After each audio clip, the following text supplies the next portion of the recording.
Professor Aparna Sopori ji, doctor Dalakshana Andrabi जी,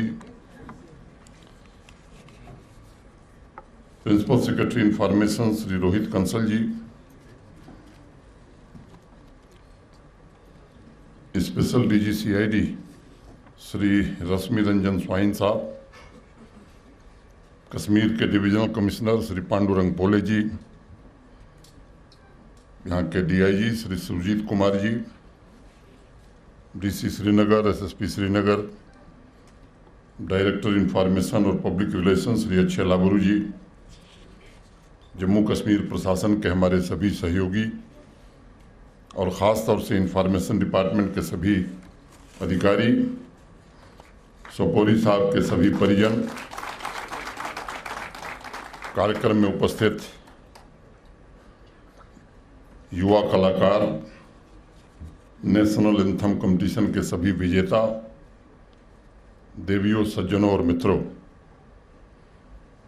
आज information department ने अनेक महत्वपूर्ण कार्यक्रमों की शुरुआत की है और सभी कार्यक्रमों में के प्रति प्रशासन का और डिपार्टमेंट का एक कमिटमेंट दिखाई पड़ता है। चाहे वो डिपार्टमेंट की लाइब्रेरी हो, पंडित भजन सोपोरी जी की स्मृति में तैयार ये ऑडिटोरियम हो, inspire Jain ji, beats of Jammu Kashmir को आज जम्मू कश्मीर के नागरिकों, खासकर नौजवान पीढ़ी को समर्पित किया गया है। आज़ादी के अमृत महोत्सव को उत्सव और त्योहारों का रंग देकर नए जम्मू कश्मीर के संकल्प को साकार करने की एक नई पहल इंफॉर्मेशन डिपार्टमेंट ने शुरू की है। मैं इंफॉर्मेशन डिपार्टमेंट के प्रिंसिपल सेक्रेटरी, डायरेक्टर इंफॉर्मेशन को हृदय से बधाई देना चाहता हूं। इस वर्ष नेशनल एंथम कंपटीशन की दूसरी कड़ी के विजेताओं को पुरस्कृत किया गया है। मैं सभी पार्टिसिपेंट्स और विनर्स के समर्पण और संकल्प की सराहना करता हूं और उनके उज्जवल भविष्य की कामना करता हूं। मित्रों, महाभारत का एक प्रसंग है। आप में से जिन लोगों को थोड़ा स्मरण होगा महाभारत का, उसमें यक्ष और युधिष्ठिर का एक संवाद हुआ। पांडव वनवास में थे और युधिष्ठिर को छोड़कर पांडवों के सभी भाई मृतप्राय हो गए थे। आप में से कुछ लोगों ने इसे सुना होगा, पढ़ा होगा। यक्ष ने कई प्रश्न किए युधिष्ठिर से। यक्ष ने कहा कि अगर मैं 5 प्रश्न पूछूंगा, इन प्रश्नों के सही सही उत्तर अगर युधिष्ठिर आपने दिया तो आपके सभी भाई जो मृतप्राय हैं जिंदा हो जाएंगे। तो सभी प्रश्नों का जिक्र मैं नहीं करूंगा। एक उसमें बड़ा कठिन प्रश्न है, यक्ष प्रश्न में। उसमें यक्ष युधिष्ठिर से पूछते हैं, किम आश्चर्यम, आश्चर्य क्या है? तो युधिष्ठिर ने जो जवाब दिया कि एक आदमी दूसरे आदमी को मरते हुए देखता है, फिर भी जीने की इच्छा रखता है, इससे बड़ा आश्चर्य और क्या हो सकता है? अगर यक्ष आज मुझसे सवाल करता श्रीनगर में, किम आश्चर्यम, तो मेरा जवाब जानते हैं क्या होता? कि श्रीनगर में भी इस तरह के कार्यक्रम होने लगे लंबे समय बाद, इससे बड़ा आश्चर्य जम्मू कश्मीर और देश में कुछ हो नहीं सकता। आज़ादी का यह अमृत महोत्सव आज़ादी की नई ऊर्जा, नए विचारों, नए संकल्पों और आत्मनिर्भरता का अमृत है। नौजवान पीढ़ी के लिए यह जो अवसर है एक अमृत की तरह है, जो हर पल उन्हें जम्मू कश्मीर के लिए, देश के लिए जीने, जम्मू कश्मीर और देश के लिए कुछ कर गुजरने की प्रेरणा देता है। साथियों, युवावस्था जीवन के बसंत की तरह होता है, जब नौजवान अपने आप को ढूंढता है, या मैं कहूँ कि सेल्फ डिस्कवरी की ये स्टेज है जहाँ वो भविष्य के सपने बुनता है, तैयार करता है। और सबसे महत्वपूर्ण बात यह है कि नौजवानों के सपने सिर्फ खुद तक सीमित नहीं होते, बल्कि उसमें समाज और राष्ट्र का हित भी शामिल होता है। मैं मानता हूं कि इंस्पायर जेन जी कार्यक्रम का उद्देश्य भी यही है, नौजवानों की सेल्फ डिस्कवरी और सेल्फ डेवलपमेंट के प्रोसेस को इग्नाइट करना। जो आदर्श उनके अंदर हैं, खिल रहे हैं, जिस सामाजिक उत्तरदायित्व की भावना उनके अंदर पनप रही है, उसे चेंज मेकर्स, अचीवर्स के अनुभव से प्रत्यक्ष रूप से साझा करना एक अद्भुत प्लेटफॉर्म बना है। मैं इस अभियान से जुड़े सभी लोगों को हृदय से साधुवाद देता हूँ। जीवन का ये सबसे क्रिएटिव दौर होता है और इंफॉर्मेशन डिपार्टमेंट ने जो पहल की, हर एक नौजवान के सपने को पूरा करने के लिए उन्हें प्रेरित किया। मैं मानता हूँ कि आज अवाम में अगर कोई वर्ग परिवर्तन के लिए सबसे ज़्यादा बेचैन है, उत्सुक है, तो वो यहाँ का युवा है। मुझे स्मरण है पिछले 2 वर्षों में अनेक इस तरह के कार्यक्रम हुए, वो चाहे वो मिशन यूथ हो, अभी आपने देखा शहीद इकबाल चौधरी को, पिछले 1.5 सालों से मिशन यूथ ने भी नौजवान यहाँ का सेल्फ ग्रोथ अचीव करे, इसकी कोशिश कर रहे हैं।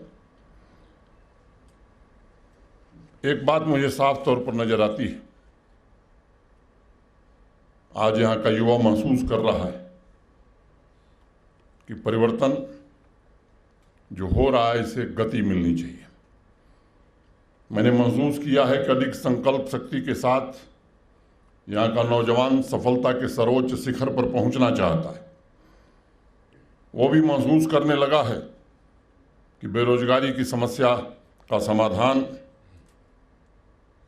बात से समाप्त नहीं होने वाला है। मुख्य रूप से एंटरप्रेन्योरशिप और सेल्फ एम्प्लॉयमेंट के अवसर अधिक से अधिक नौजवानों को मिले, इसकी कोशिश हुई है। इस अवसर पर मैं सभी डिपार्टमेंट्स तथा आम नागरिकों से भी एक आग्रह करूंगा कि जो नौजवान, जो बहनें उत्पाद बना रही हैं, सरकारी विभागों को भी उनकी खरीद करनी चाहिए, आम नागरिकों को भी उस उत्पाद की खरीद करनी चाहिए। बहुत से बच्चे हमारे, बहुत सी बच्चियां गारमेंट से लेकर हैंडीक्राफ्ट के छोटे छोटे यूनिट के माध्यम से वोकल फॉर लोकल और आत्मनिर्भर अभियान को मजबूत करने में लगे हैं। इस दीपावली पर जम्मू कश्मीर के लोकल उत्पादों को तरजीह दे करके आत्मनिर्भर अभियान को मजबूत करने में हम भी योगदान दें, इसकी आवश्यकता है। लगातार नौजवानों के संवाद के दौरान मैंने ये महसूस किया है कि आज के इंटरडिपेंडेंट वर्ल्ड में नौजवान खुले दिमाग से विभिन्न विचारधाराओं और संस्कृतियों से जुड़ा है और मैं समझता हूँ कि ऐसे वातावरण में जेन जी यानी एनलाइटेंड जनरेशन भी है। नौजवानों का ख्वाब गरीबी, बेरोजगारी, असमानता से मुक्त समाज होगा। रचनात्मक चुनौतियों के माध्यम से उनके ख्वाब और समृद्ध समाज की उनकी प्रबल इच्छा कैसे पूरी हो, इसके लिए एक अनूठी पहल इंफॉर्मेशन डिपार्टमेंट ने शुरू की है। नौजवानों की उम्मीदों और उनके ख्वाबों को शांति में ही पूरा किया जा सकता है, ये बात सबको ध्यान रखनी चाहिए। पंथ और मजहब से ऊपर उठकर सभी नौजवानों को आवाम में अशांति फैलाने वाले तत्वों से भी निपटने की कोशिश करनी चाहिए। आतंकवाद और ड्रग एडिक्शन समाज के लिए सबसे बड़ा खतरा है, खासतौर से जम्मू कश्मीर में। यह अभिशाप है और डेवलपमेंट का, विकास का सबसे बड़ा दुश्मन भी यही है। विविधता में एकता, आपसी प्रेम, भाईचारा हमारी संस्कृति में और स्वभाव में भी, लेकिन समाज में कुछ तत्व हैं जो अपनी गतिविधियों के कारण, मैं कहूँ कि आतंकी गतिविधियों के कारण निर्दोष लोगों की हत्या करते हैं और कुछ लोग हैं जो चोला बदल कर उन्हें जस्टिफाई करने की कोशिश करते हैं। नौजवान मित्रों, मैं आपसे आग्रह करना चाहता हूँ कि ऐसे लोगों कि असली सूरत समाज को बताने की जरूरत है। अंगुलियों पर गिने वाले चंद लोग लाखों नौजवानों की आकांक्षाओं और उनके सपनों को बंधक बनाना चाहते हैं, उनका गला घोंटना चाहते हैं। किसी भी सूरत में यह होने नहीं दिया जाएगा। हमें यह भी समझना होगा कि जो कुछ भी किया जा सकता है, जो कुछ भी हम अचीव कर सकते हैं, उसकी संभावना सिर्फ भविष्य में है। अतीत में चाह कर भी रत्ती भर परिवर्तन नहीं किया जा सकता है, और जो होने की संभावना है, कला उसकी असली अभिव्यक्ति है। Beat of Jammu Kashmir information department की एक ऐसी पहल है जो नौजवानों को संगीत की परंपरा से जोड़ेगी और उनके टैलेंट्स को एक बेहतरीन प्लेटफॉर्म प्रदान करेगी। ऐसे लोग जिन्होंने जीवन में कीर्तिमान विभिन्न क्षेत्रों में स्थापित किया है, हमारे नौजवानों के, हमारे बच्चों के प्रेरणा के स्रोत वही हो सकते हैं। मैं मानता हूं कला जीवन का सहज स्वभाव है और जीवन की परिपूर्णता भी यही है। एक वेस्टर्न साइंटिस्ट, वैज्ञानिक थे आर्थर एडिंगटन। उन्होंने लिखा था कि वो पूरी दुनिया को पहले एक सामान की तरह देखते थे, लेकिन हर एक एक्सपेरिमेंट के पश्चात उन्हें लगता था कि दुनिया कोई सामान वस्तु नहीं है, बल्कि एक विचार है। The world is looking not like a thing but like a thought. मैं समझता हूँ कला संस्कृति से जुड़े कार्यक्रम उन्हीं विचारों का विस्तार और जीवन का उत्कर्ष है। ज़्यादा से ज़्यादा नौजवान कला की विभिन्न विधाओं से जुड़ें, कल्चरल रिवाइवल की दिशा में काम करें। इसकी कोशिश हो रही है और आने वाले समय में इसे और तेज किया जाएगा। आज इंफॉर्मेशन डिपार्टमेंट का कार्यक्रम है। डिपार्टमेंट के सभी अधिकारी और कर्मचारी भी यहाँ मौजूद हैं, इसलिए उनसे भी मैं संक्षेप में कुछ बातें करना चाहूँगा। इस डिपार्टमेंट का हर एक कर्मचारी, अधिकारी चाहे जिस रैंक पर काम करता हो, उसका पहला रोल मास्टर कम्युनिकेटर का होना चाहिए। आज़ादी के बाद जब इंफॉर्मेशन तथा ब्रॉडकास्टिंग मिनिस्ट्री की स्थापना भारत में हुई, तब राज्य स्तर पर भी सरकार के प्लान, प्रोग्राम, पॉलिसी, एक्टिविटी और अचीवमेंट को जनता तक, सामान्य आदमी तक पहुंचाने के लिए डिपार्टमेंट ऑफ इंफॉर्मेशन और पब्लिक रिलेशन की परिकल्पना की गई और बनाई गई। लंबे समय तक मास मीडिया के मात्र दो टूल्स थे, दो माध्यम थे, अखबार और रेडियो। उस समय भी अखबार गिने चुने होते थे, लेकिन उनका प्रभाव, इन्फ्लुएंस, उनका इम्पैक्ट बहुत ज़्यादा था। उस समय अखबारों के प्रभाव को देखते हुए अकबर इलाहाबादी ने दो लाइन लिखी कि खींचो न कमानों को न समाचार न तलवार निकालो, खींचो न कमानों को न तलवार निकालो, जब तोप मुकाबिल हो तो अखबार निकालो। 70 के दशक में टेलीविज़न, 90 के दशक में इंटरनेट ने मीडिया के परिदृश्य को पूरी तरह से बदल दिया है। आज भारत का मीडिया विश्व का सबसे वाइब्रेंट मीडिया जाना जाता है। इंटरनेट यूजर्स की संख्या के मामले में पूरी दुनिया में आज बहुत कम संख्या के आधार पर नंबर 2 पर हैं, आप नंबर 1 भी मान सकते हैं। विश्व के तीसरे सबसे बड़े, सबसे ज़्यादा ट्विटर यूजर्स हमारे देश में रहते हैं। यूट्यूब ऑडियंस की अगर हम बात करते हैं तो लगभग 457 मिलियंस, 457 मिलियन यूजर्स के साथ पूरी दुनिया में हम नंबर 1 हैं। विश्व के सबसे ज़्यादा फेसबुक यूजर्स यानी 330 मिलियन, 330 मिलियन यूजर्स हमारे देश में हैं, और दूसरे स्थान पर है हम। विश्व में सबसे ज़्यादा 230 मिलियन इंस्टाग्राम यूजर्स हमारे देश में। लिंक्डइन यूजर्स की दूसरी सबसे बड़ी संख्या ही भी हमारे देश में रहती है। सबसे ज़्यादा व्हाट्सएप यूजर्स यानी लगभग 390 मिलियन हिंदुस्तान में रहते हैं। स्नैपचैट में विश्व की सबसे ज़्यादा यूजर्स हमारे देश में रहते हैं। इसके साथ ही साथ परंपरागत मीडिया सेक्टर में विश्व में सबसे ज़्यादा अखबार भी हिंदुस्तान में ही निकलता है और विश्व में सबसे ज़्यादा न्यूज़ चैनल का प्रसारण भी हमारे देश में होता है।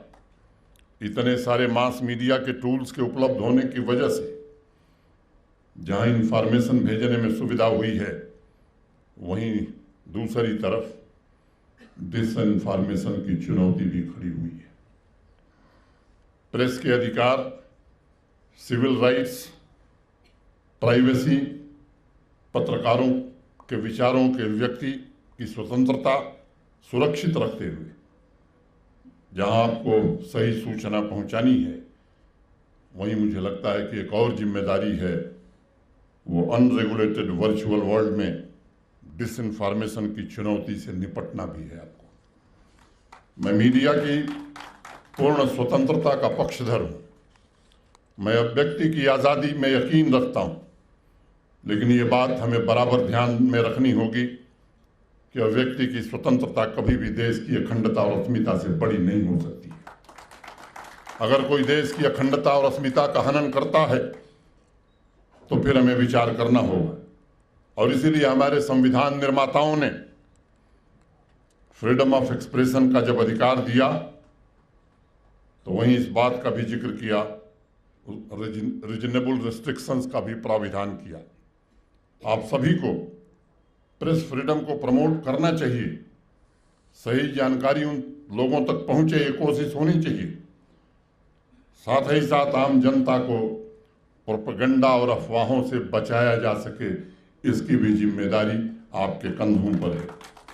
पश्चिमी देशों में आज अखबार और टीवी के मीडियम जो हैं, ये अंतिम सांसें ले रहे हैं, लेकिन हिंदुस्तान इस मामले में आगे बढ़ रहा है, ग्रो कर रहा है। जम्मू कश्मीर की आबादी पड़ोसी राज्य पंजाब से आधी है, लेकिन पंजाब से जानते हैं ज़्यादा अखबार हमारे यहाँ निकलते हैं।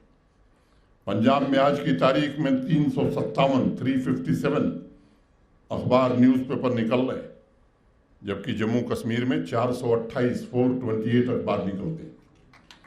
यह एक स्वस्थ और खुले लोकतंत्र की पहचान है। वेस्टर्न वर्ल्ड और उनकी मीडिया ने अपने आईने बेच दिए हैं। एक साजिश के तहत नैरेटिव चलाने की कोशिश कर रहे हैं कि हिंदुस्तान में प्रेस को फ्रीडम नहीं है, और जम्मू कश्मीर में ख़ास तौर से इस बात को चलाने की कोशिश होती है। इसलिए मैं इस बात का जिक्र कर रहा हूँ। खुद अमेरिका की रिपोर्ट पढ़िए, एक साल में 57 जर्नलिस्ट वहाँ अरेस्ट हुए थे, और पूरे देश में अगर गत वर्ष भारत की मैं बात करूं तो कुल 7 लोगों की गिरफ्तारी हुई है फेक न्यूज के चार्ज पर। वैधानिक धाराओं के अंतर्गत 2020 में अमेरिका में 142 जर्नलिस्ट अरेस्ट किए गए। उस साल हमारे देश में मात्र 4 जर्नलिस्ट क्रिमिनल केसेस में अरेस्ट हुए। इस साल अभी तक अमेरिका में 1632 ऐसी घटनाएं हुई हैं जो जर्नलिस्टों पर हमले से संबंधित हैं। मैं बाकी देशों का जिक्र इसलिए नहीं कर रहा हूं कि वहां की स्थिति अमेरिका से भी खराब है, गंभीर है। मैं समझता हूं कि वेस्टर्न वर्ल्ड की फेक नैरेटिव को अब दुनिया भी समझ रही है और हम भी समझ रहे हैं। बार बार लगातार अन्य देशों पर फोकस इसलिए किया जाता है ताकि अपने यहाँ प्रेस की स्वतंत्रता पर हो रहे अत्याचार को वो छुपा सकें। ये तथ्य सभी मास्टर कम्युनिकेटर्स को समझना होगा, जानना होगा, और फॉल्स प्रोपेगेंडा को काउंटर भी करना होगा। इसके साथ ही दूसरा सबसे महत्वपूर्ण विषय, इंफॉर्मेशन डिपार्टमेंट की ज्यादातर छवि समाज में क्या है कि यहां आइए तो यहीं से एडवर्टीजमेंट मिलेगा। आज इस छवि को बदलने का काम किया इंफॉर्मेशन डिपार्टमेंट। प्रेस नोट निकालना, विज्ञापन देना, समाज में एक भ्रांति थी कि यही 2 काम है इंफॉर्मेशन डिपार्टमेंट के, और आज का ये कार्यक्रम उन लोगों को जवाब है जो ये धारणा पाले हुए थे। पिछले कुछ सालों में और विशेष रूप से जब से अक्षय लाबरू ने इस काम को संभाला, इंफॉर्मेशन डिपार्टमेंट तेजी से बदल रहा। कंजम्पशन पैटर्न के साथ साथ अपने को रीओरिएंट करने की कोशिश का ये प्रयास निश्चित रूप से सराहनीय है। मैं सभी वरिष्ठ और कनिष्ठ अधिकारियों की मेहनत की भूरी भूरी प्रशंसा करता हूं।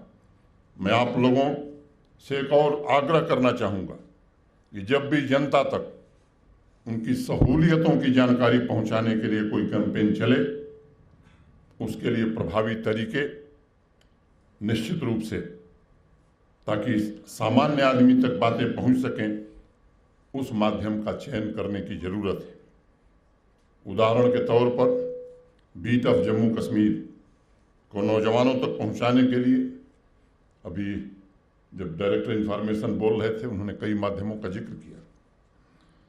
सबसे बड़े माध्यम ट्विटर, फेसबुक, इंस्टाग्राम हो सकते हैं या नहीं हो सकते, इसका प्रयोग हम करेंगे या नहीं करेंगे। अखबार के द्वारा आप जिस टारगेट ऑडियंस तक पहुंचना चाहते हैं वो संभव नहीं है आज के दिन में। हमें ध्यान रखना है, मीडियम इज द मैसेज।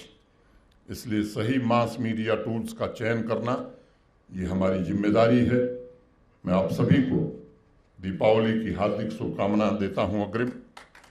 हर एक व्यक्ति में चिंगारी बनने की संभावना जैसे पत्थरों में आग दबी होती है और दो पत्थर जब आपस में टकराते हैं तभी आग पैदा होती है, वैसे ही विचारों, कला, संस्कृति का आदान प्रदान इंसान के अंदर ज्योति पैदा करती है। हम सबके प्रयास लोगों के अंदर ज्योति जगाने वाली चिंगारी बने।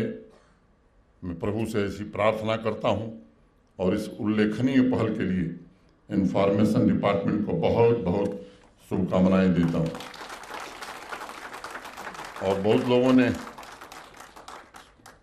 कई पंक्तियां पढ़ी, संचालक महोदय लगातार, तो दो पंक्ति कह के मैं भी खत्म करूंगा कि जली है आग में जब जब भी शहर की सड़कें, जली है आग में जब जब भी शहर की सड़कें, मेरे ही पाँव के छालों ने कुछ नमी की है, मेरे ही पाँव के छालों ने कुछ नमी की है।